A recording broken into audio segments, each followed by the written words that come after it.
بص المكان ده بقى، المكان ده يمكن ما ينفعش يتصور في مصر. ليه بقى؟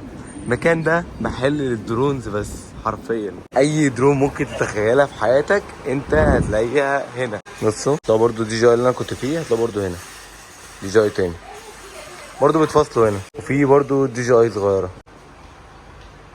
من الحاجات برضو اللي تلاقوها هنا الدرون بتاعت الزراعه، الري، واللي بتستخدم في حاجات كتير قوي، في تلسكوب، في حاجات كتير قوي. بصوا الحاجات دي اصلا دلوقتي بتستخدم في الحروب اصلا. بصوا الدرون دي، بصوا دي علم طيارات. اوكي ثانك يو تشيتشي.